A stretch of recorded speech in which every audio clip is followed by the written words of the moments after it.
8 years ago, some said there was not much difference between the nominees of the two major parties, and it didn't really matter who became president.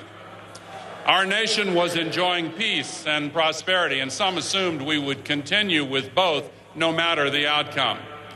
But here we all are in 2008, and I doubt anyone would argue now that election didn't matter. Take it from me. If it had ended differently, we would not be bogged down in Iraq. We would have pursued bin Laden until we captured him. We wouldn't be facing a self-inflicted economic crisis. We'd be fighting for middle-income families. We would not be showing contempt for the Constitution. We'd be protecting the rights of every American, regardless of race, religion, disability, gender, or sexual orientation. And we would not be denying the climate crisis. We'd be solving the climate crisis.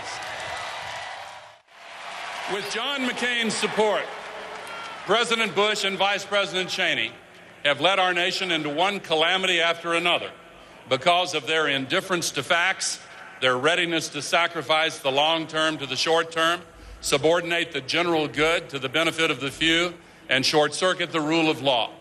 If you like the Bush-Cheney approach, John McCain's your man. Some of the best marketers have the worst products, and this is certainly true of today's Republican Party. The party itself has on its rolls men and women of great quality, but the last 8 years demonstrate that the special interests who have come to control the Republican Party are so powerful that serving them and serving the national well-being are now irreconcilable choices. We can tell Republicans and independents, as well as Democrats, exactly why our nation so badly needs a change from the approach of Bush, Cheney, and McCain.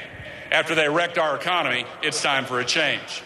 After they abandoned the search for the terrorists who attacked us and redeployed the troops to invade a nation that did not attack us, it's time for a change. After they abandoned the principle first laid down by General George Washington when he prohibited the torture of captives because it would bring, in his words, shame, disgrace, and ruin to our nation, it's time for a change.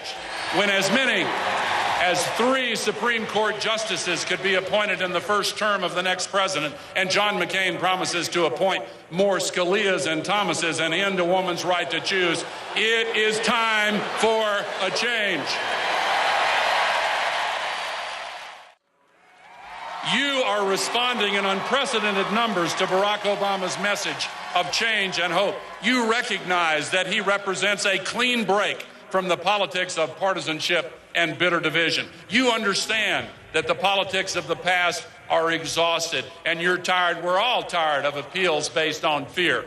You know that America is capable of better than what we have seen in recent years, and you're hungry for a new politics based on bipartisan respect for the ageless principles embodied in the United States Constitution.